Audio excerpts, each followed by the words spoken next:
right, so the next Hatebreed album was Supremacy. It was released in July of 2006. 13 songs, 36 minutes. Fourth full-length album from the band. Starts out with the song Defeatist. Mm-hmm. This is one of my favorite Hatebreed songs. Really? Yeah, we all have those people that are just in a constant state of negativity. Why the fuck did you look at me? I didn't think I did. No, like you started it and you looked at me and I was like, where's he going with this? And then you fucking finished. I don't think I'm not full of negativity. I'm on camera. Did I look at you? Just got a lot of it. It's not full, though. I don't think I looked at you. I think you got a guilty conscience over fucking there. looking at me about negative people. This is a song about not letting those negative people drain the life from you. Musically, it's Hatebreed. You know, it's the sound that they've been cultivating over the last few albums. It's Hatebreed. It is, but there's a little build before the usual explosive energy, which is an intro that I normally prefer. The opening scream grabs Justin you. likes the foreplay. I do. The opening scream Sonic grabs foreplay. you, I like and then off we go. It's a catchy hate chants over and over throughout the chorus, and eventually leading to the neck-snapping breakdown that we always love from Hatebreed. It's an absolutely killer opener. I love Defeatist. Yeah, Defeatist, man. Got the cool fade in, and that's a new thing. Yeah. Like, these guys don't do fucking fade in. They just fucking right off the get, punch you in the fucking shins. Right? They got the blatant Slayer ripoff killer riffs, awesome drum work, some catchy chants. Definitely a pit starter. It's a great fucking opener. Good job, Hatebreed. Punch you in the shins. I don't think you're short enough for that, buddy. You ain't got to be short to punch people in the fucking shins. What the hell do you do? Lay down? You're pretty fucking tall. Yes, it's going to be 2 hits. I'm going to hit you, and then I'm going to hit you again. You ever seen Street Fighter? Yeah, man. Punch So him it's like when you fall in the pit, you're laying down and you start punching shins. Yeah, man. Punch Okay, him I right in got the you. fucking I got the shins. visual now. Flick him in the dick hole. That would You know what I'm suck. saying? An Wouldn't it? unexpected shin punch Somebody when you're laying in the, the fucking You know what pit I'm just saying? punching Oh, shins. man. That's a good way to get kicked in the face. Everybody thinks they're fucking tough until they get shin pain. So That's not the quote. Everybody thinks they're tough till they get punched in the mouth. That's the Fuck you Mike talk- Tyson quote. I wasn't quoting nobody. I just said what I said. I thought it was everybody thinks they're tough till they step on a Lego. There you go. That That's too. the best one. You win. Horrors of self. Yeah, stepping on a Lego is So- a fucking horror. My my notes are funny now following what Bobby just said. All right. Did someone order the Slayer riffs? They're here. Mm-hmm. Great song, though. This album, I think, this is where you started to hear more of Josta's kind of more natural voice. Mm-hmm. Like, he's enunciating better than ever, but he still sounds pissed off. And this one has a really fun breakdown in the end of it. There's also 3 massive screams to open this track before it kicks off. It's 2 tracks in a row that start very different from previous Hatebreed efforts. It's the beginning of the evolution. Yeah, man. I thought it was some John Tardy-inspired vocals. It's got like a bolt thrower style build-up. Another solid skanker with some cool little bass licks in there. Nice East Coast fucking groove. It's a good one, man. I like that one. Horror of Self. Yeah, you totally just shouted out 2 of Josta's favorite bands, Yeah, so man. of course, you know. Yeah. Mind Overall is next. If you're struggling to find motivation to achieve something in your life, or even just want to get some shit done around your house, put this song on. Works for me every time. Trademark positive message and that interactive chanty lyrics Jost is known for. Another huge scream going into the breakdown. Mind Overall. It's got a really cool snare roll intro. And this song implements a big dose of groove metal. Totally. Which they haven't really done so far, but they're getting into it. Yeah, they dabbled Yeah. a little bit, Right, yeah. but just slightly. It's getting more into that stuff now. What do we got next? To the Threshold is next. Lyrically, one of my favorites. Give me your broken, give me your beaten. I will build them up. I will lead them to the threshold. Drop. Drop it. Like it's hot. When the pimps in the crib. All right. Josta drops a little hint of that Exhorter Pantera style vocals in here. Mm-hmm. Yeah. Mm-hmm. It goes along with the groove metal stuff that Bobby was calling out. It's a high energy onslaught of aggression and intensity. I love this track. Yeah, everything they tried to do on the last album, they do on this record way fucking better. And this song is a great example. This one song is better than everything on the fucking last album. All right. Great song. Yeah. Yeah. Same form, like what they were like. The last album was like a fucking Like you said, maybe they a rushed it. training album or something. They were learning how to do all kind of implementing new styles and arrangements and stuff. But this album, they nailed the things they were attempting. There's last a time. pretty big gap between these albums, is there not? No, there was a bigger gap between the fucking first. It was like a 5-year gap, and then they rushed Back to back. They were Brutality, 2002, and then this one's 2003, about maybe so. 2 or 3 years. That's what you want. This was 06. 6 or 3 years. Okay, That's fair what enough. I think that's a good chunk of Yeah. time. You go out there, you tour it out, you see what's working, what's not. You get influenced by other bands and shit, and you come back and crank something out, which is what they did. They rushed the fucking last one. And they probably were under pressure from the label and stuff to do that. Man. But, It's all fucking fun. which He's, also doing is the probably Headbangers why Ball. Justin said it sounds like a 2-part of the same album. Like they were in that same back, yeah. headspace. Like, yeah. Some of those songs might have even been leftover songs from Could've been. Perseverance. Yeah, So. they were definitely under the knife, right? Or under pressure. Doom, doom, doom, doom, doom, doom. No, that's Vanilla Ice got the terrible fucking. I was referencing Vanilla Ice. 'cause Why you the did, fuck You you did said a Vanilla Vanilla Ice Ice meme Van the Winkle? other day. You said under pressure, bro. I guess that was about a month ago now. All right. Say under pressure. Yep. You know what? Vanilla Ice fact has check. It was called a transition. All right. Vanilla Ice has let's just get it straight. All right. Why don't you just give some wings to my triumph? Give Because you didn't wings fucking triumph. to my tried. triumph. Giving wings to your failure. So you can fuck off. Okay. All right. So this is my favorite Hatebreed song on this album. All right. Give Wings to My Triumph. I love this song. I love the thrash metal style riffing. And these are some of my favorite Josta lyrics ever. Now, my fist must never become unclenched, eternally prevailing against. I must endure the misfortune and bring starvation for those who hunger for my defeat. Yeah. That's some fucking poetic shit right there. He has That's some poetic anger. Josta has great lyrics on every album. God, yeah, it's got the cool intro. This song's pretty fucking mean, and even more so now you said that shit. It'll definitely have you doing a stink face, man. This is it's a stink face song. For Any sure. song that gets A lot of stink Hatebreed face. songs do. You just Yeah, but I'm saying when you've already been listening to Hatebreed for fucking an hour and a half, and then this, and you're like, still like it even gets stinkier faced. Yeah. Like, damn. All right. All right. Destroy everything. here we go. This one starts out with the cool bass line, slowly builds up to a climax with Josta just screaming, destroy everything. On the surface, this is kind of a dumb song. But when you hear it live, it feels different. It's also still one of the band's most popular songs, but I think that's largely in part to a YouTube video that was circulating that was showing cats knocking shit over and breaking things while this song plays. It's a pretty fucking funny video. If you haven't found it, you need to go look for it. There's actually a lot of cat videos to fucking crazy metal. It's Oh wild. man, Don't but this go one down. is particularly funny. It's destroy everything. Cats just knocking shit off the counter. Don't fuck your algorithm up and go down that rabbit hole.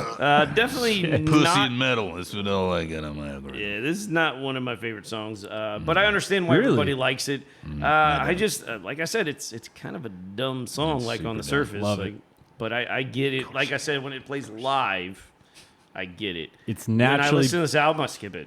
It's naturally built for the live show. It's a standout live song, a relentless onslaught of infectious head-bobbing groove.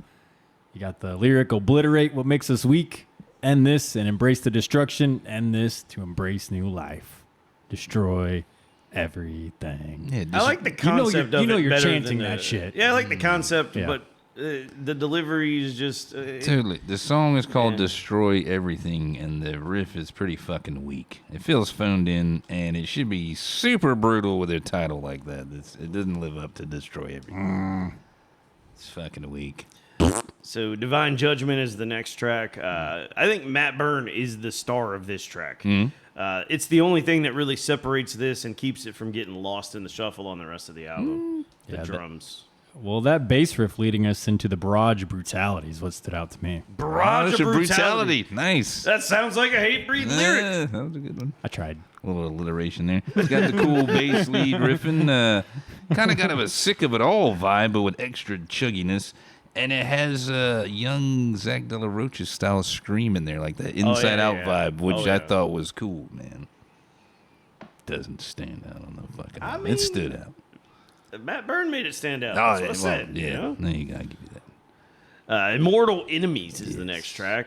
At this point, they've really perfected writing the big hooks without compromising their sound. They haven't added any clean vocals, but they know how to write a catchy fucking song. And I think that's one of the reasons they retain so much cred, because they've never done the clean vocals. They've never done any of the sellout type shit. They still get crap for putting metal into the hardcore, but who cares? Like, Right. This is a band yeah. that easily, like, I know Josta can do some clean singing. I've heard it. Probably sounds funny. It's weird. But they could have done that. They didn't do it, man. Like, this song is an example of that. So like, you don't have to do that shit. You can just... He's got a lot of side projects. It's Kingdom of Sorrow where he does that cleans, right? Sometimes Clean-ish. It's clean, about as clean as But you get. on some Other of than, the on like- some of the Josta albums, he does some true, stuff true. too. Yeah. Yeah. But he does not bring it into Hatebreed. It's never come into Hatebreed because that's not what they are. It's not Puss Breed. You know what I'm saying? Immortal Enemies, man. It's got the nice drum intro. Always like that. It's got some melodic punk with a bit of the groovy thrash in there, like Entombed, that fucking death and roll style, which I know Just is a fan of Yeah, Entombed. absolutely. I like this one a lot. You know what's cool too is, like, we've talked about all these bands that he's influenced by, and most of those bands he's either toured with or he's taken them on a Hatebreed Yeah. tour. Like Obituary's toured with him a Oh, they're bunch of big fans. times. Yeah. Entombed, like, It's like he wants to bring his friends out. I wish more Why bands would wouldn't- actually yeah. do that because it creates a better vibe. Yeah. And he's all about, like, bringing out the people that influenced him, you Yeah. know, because maybe now they've taken a dip in their career. They're not quite where they were, but he's going to bring them out and he's going to pay tribute and give them a chance to, you know, Yeah, yeah, it's it's awesome. it's a man. very truthful statement. Just a good dude. Maybe the most truth. The most truth. Good song. Not great in my opinion. I think this one could have been left off the album. It's not bad, but I don't need it. That lead in to Josta screaming, "Let's go," you know shit's about to go down. So you got the lyric, "My pain has revealed to me the most truth.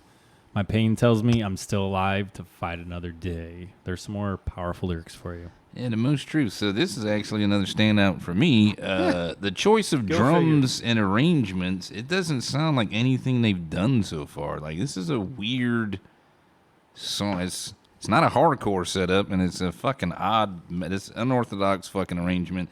They don't do shit like this. I thought it was a really cool fucking song. Like, right off the get, the fucking drums are strange. You're like, what the like, if it just kicked on the radio, you would not guess it was Hatebreed at first. And you're like, what the fuck is this That's going on? Fair, yeah. Pretty cool, though. I like it. So how many of these track titles do you read and you instantly get the song back in your head? Because this next one I just read it. Now the That's what song's they're in my fucking head That's again. what they're good at, man. It's so great. I hope they never let it die. Never let it die. This was the closest they've come, I think, to writing a full-on groove metal song. Right down to the vocals. Again, like, straight exhorter vibes to me. 2 years had passed, and they wilted away. All that was left were memories of days I never lived, and now I fight on until there's nothing left. I'll fight like never before. Oh, yeah. This is something I often say, but the back half of this record is better than the front. This continues in the same direction as the previous song. It's got a little more melody and some progressive arrangements instead of that stiff, bland, redundant chugging. I like this stuff. Like, they do get into that redundant, a lot of the shit sounds the same, but some of the stuff totally. on the back ends, they start getting a little experimentally, Yeah. and I like that stuff, man. Good stuff. Spitting Venom is next. This is the most fun track on this whole album to me. This has the most spin-kicking, mosh riffing that I've maybe ever heard.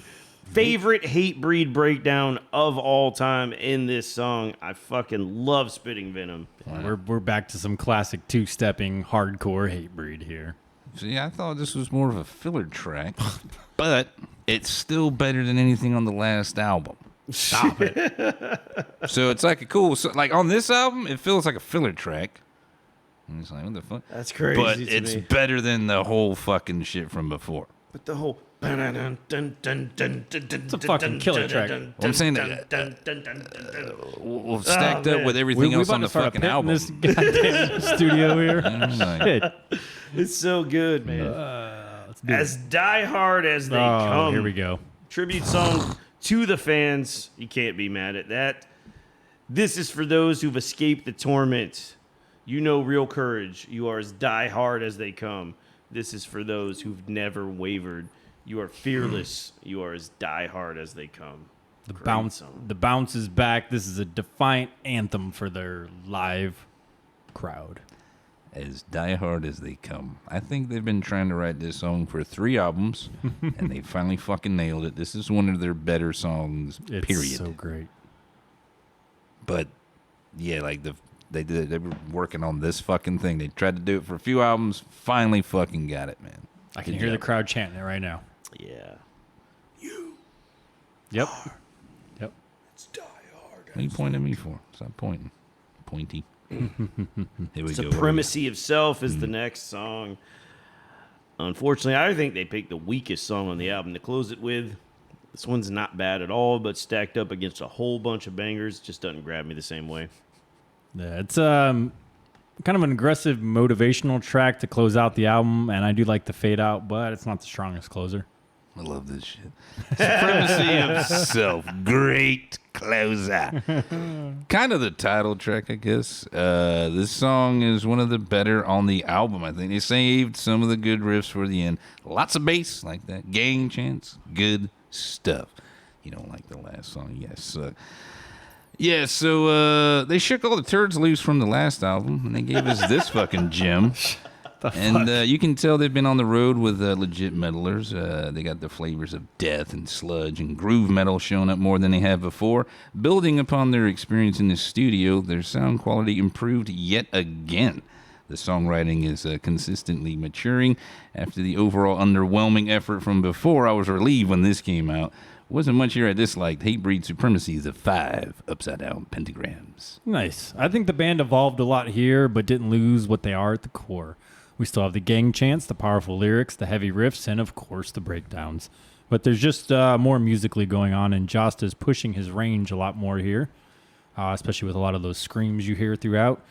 Supremacy was the first step in the direction that they would expand upon even more for the next 4 albums, which we will explore in part 2.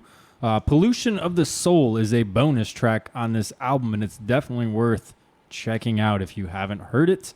But even without it, Supremacy is another great album, and it is a 5.5 out of 6. Damn, you like you some Hatebreed, huh? Hatebreed's one of my favorite bands. Fucking A. All right. Overall, Supremacy is everything you love about Hatebreed, just taken to the next level. The production's gotten cleaner. Jost has learned to better control his voice. The guitar riffs are more metal than they've ever been. And they've mastered writing the big, catchy hooks, which is super impressive for a band that's as heavy as Hatebreed. This is a great album with a few songs that don't shine quite as brightly, but Supremacy is a 5 out of 6 upside down pentagrams. Fucking A. Fucking nice.